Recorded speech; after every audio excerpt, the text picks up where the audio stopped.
Hello, my name is Morgan. I'm so glad you're here, and today we are going to be going over every single book on my physical TBR. To kind of make it a little bit easier on my brain, I split everything up into genres. I think the most I have for a genre for my TBR is fantasy, so we're probably going to do that last and start out with mystery, romance, and then go into fantasy because I have quite a bit of fantasy books on my physical TBR. Starting with mystery, this is all I have for mystery. It's not a lot. We're still gonna go over it.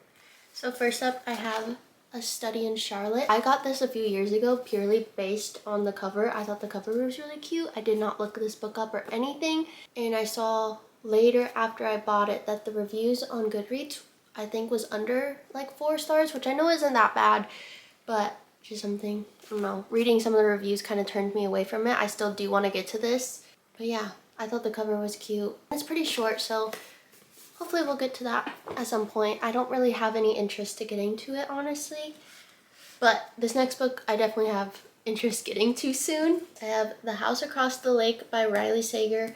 I actually started this book and put it down fairly quickly, not because I wasn't enjoying it or anything. I found it actually very interesting, but I just was not in the mood for a fantasy, or not in the mood for a mystery. I was in the mood for a fantasy at the time, so I put this down and picked up a different book. But I am really excited to get back into this in 2025. I've just heard so many good things about this book, and this will be my first book by him. Next up, we have The Hand on the Wall, which is part of the Truly Devious series. I pretty much enjoyed the first and second book. This is the third book in the series. I think I gave the other ones just 3.5, which means I did enjoy it. I just wasn't obsessed with it. And so I've just had a hard time picking this book up. I remember it took me quite a bit to get through the other 2 books, but it's like I still really enjoyed the books. I don't know, something about it. I just wasn't not enticed to pick this book up. And it's been such a long time since I've read the other 2 books, but maybe soon. Probably not, but this book I will be picking up soon because I'm obsessed with the Naturals series. This is the last book in the Naturals. I just love the characters. I love the story. I read the first, how many books? 1, 2, 3. The first 3 books with my husband. We listened to them on audio while we were traveling, and we both loved the series. I don't really know why I haven't picked this one up yet. I think I just don't get into a mystery thriller mood very often, but when I do, I will like read a bunch of them. But yeah, hopefully soon because I'm really excited for this, and I've heard this one is just incredible. And then this is not a mystery thriller. Why is it in? I don't know why it's in this stack. This is a book my dad got me, but this book has amazing reviews on Goodreads. It's called Beneath a Scarlet Sky by Mark Sullivan. I've also heard his other books have been amazing. This is just, it's a true story about like an incident, or it's a true story about World War II. I don't really know. Yeah, based on a true story of a forgotten hero, Beneath a Scarlet Sky is the triumph epic tale of one young man's incredible courage and resilience during one of history's darkest hours. So yeah, I do want to get to this book. My dad got it for me so long ago, and he asks me about it all the time. She's just a thick one. She's pretty thick. So I definitely have interest getting to this, but I don't know. I just don't find myself picking these type of books up very often or ever. Next up, we have Rock, Paper, Scissors by Alice Feeney. Alice Feeney. I've heard really good things about this book.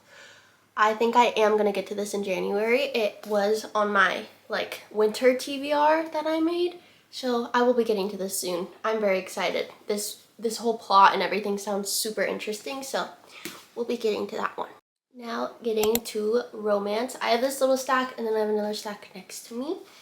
But starting off is The Nightingale by Christine Hanna. I want to get to this so bad. I think I'm just nervous because she's also a very thick girly, but I haven't heard one negative thing about this book. Not one negative thing. And it's turning into a movie, so I definitely want to read it before the movie comes out. This is another book that takes place during World War II.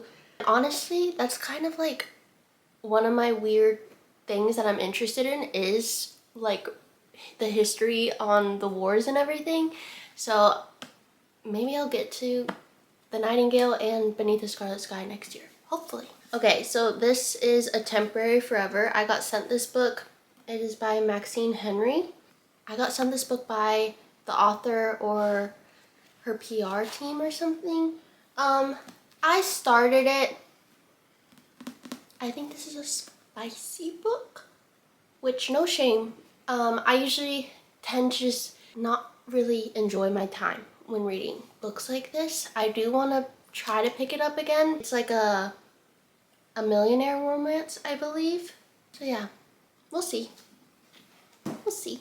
This is another book where I believe the author sent this to me, Sarah Kate.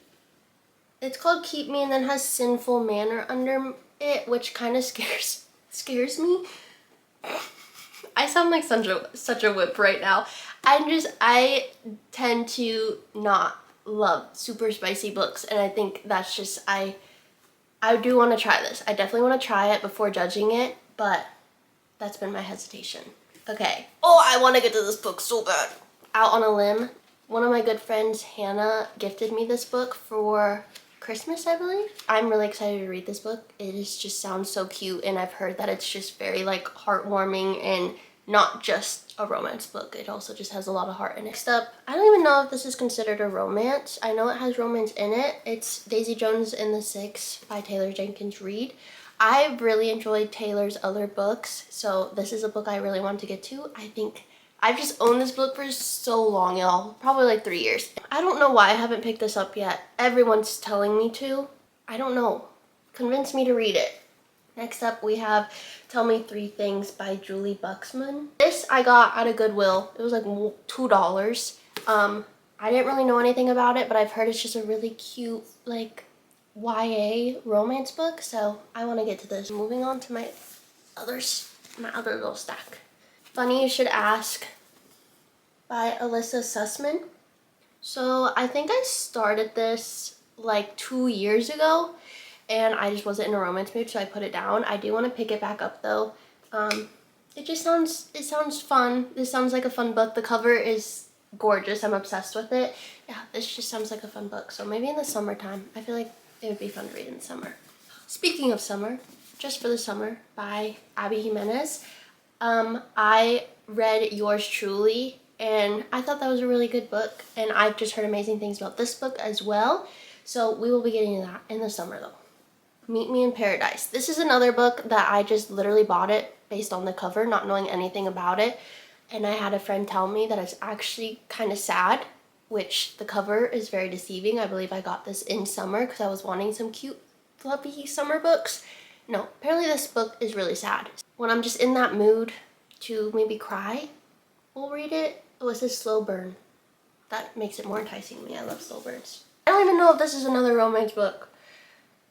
I have no idea what genre this would be, but it's Malibu Rising by Taylor Jenkins Reid. I think this has been on my TBR the longest out of every single book here. I almost want to kind of get rid of this book. I just don't see myself picking it up anytime soon at all. Next up, we're talking about fantasy. And I just want to start with my Throne of Glass. This probably, I don't know if this is in the right order. They all fell out and I kind of put them in what I think the order is. But yeah, if you saw my last video, I said that my husband got me this for Christmas. We ended up opening our Christmas presents yesterday, which was 2 days before Christmas.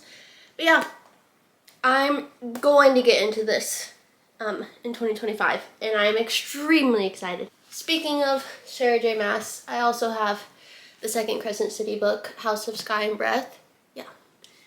And I don't know. Should I read Throne of Glass first and then continue Crescent City? I need help on that. I think I'm going to read Throne of Glass though first, and then I'll continue Crescent City. Okay, I have 2 more piles for fantasy. A Deadly Education by Naomi Novik. I've had this book for a very long time. I don't know why I've never picked it up. I kind of always just forget about it. I forget it's there. So yeah, this is helping remind me that I do own this book and I probably should read it because I've heard it's quite good. I want to get to this book in 2025 so bad. It's Dance of Thieves. I think my hesitation with this one is I know there's like a whole series before it and some people were like, no, you should read the series before it. It's called Kiss of Deception. I don't know if that's just the first book's name or the series name. We have For the Wolf. I bought this not knowing anything about it. The first daughter is for the throne, the second daughter is for the wolf. Sounds interesting. I'll probably get to this. I haven't really heard anything about it. So yeah, we'll see. A Curse So Dark and Lonely. I know this is a Beauty and the Beast retelling. I don't know. I've heard mixed reviews on this as well, that it's kind of a little too YA, like writing style. I have a lot of other fantasy books that are definitely going to be read before this baby. I have so many good fantasy books, y'all, that I want to read. I think 2025 might be a fantasy era for me. Assistant to the Villain. I had a friend who said this was just absolutely amazing and she read it in one day, so I got it. I've heard it's a really cute, cool twist on what we usually read in fantasy, that it has some humor to it, so this I feel like will be a refreshing read. Sounds really fun. And then we have A Study in Drowning. I bought this purely because the cover is just beautiful. She's cute. She's really cute. One Dark Window by Rachel Gillick. I will be getting to this soon. I feel like this is a book I should read in winter, fall time. So hopefully we'll get it to this winter. If not, I will be saving this for fall. This one was pretty hyped up, I think like a year and a half ago by Book Talk. Defy the Night. I feel like I'm really gonna love it.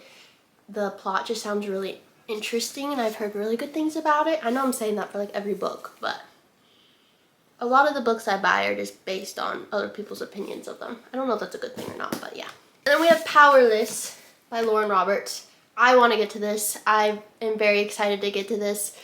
I think I bought this and then I was hearing kind of the negative things about the second book and it freaked me out a little bit, but I want to give it a try because I don't want to like not read a book just because other people aren't enjoying the second book.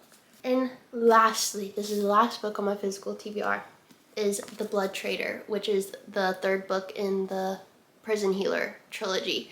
I loved the first and second book and I literally just got my hands on this. I just bought this maybe like 2 weeks ago, so I will be getting to this soon. If y'all haven't read the Prison Healer trilogy, please do. And I just feel like it's different from other fantasies. It takes place in a prison. The Prison Healer takes place in a prison. The main character is a healer in this prison. But yeah, romance, good. Plot, good. Everything, just good. That was everything. All the books on my physical TBR. I hope y'all have a good day or night, and I'll see you later.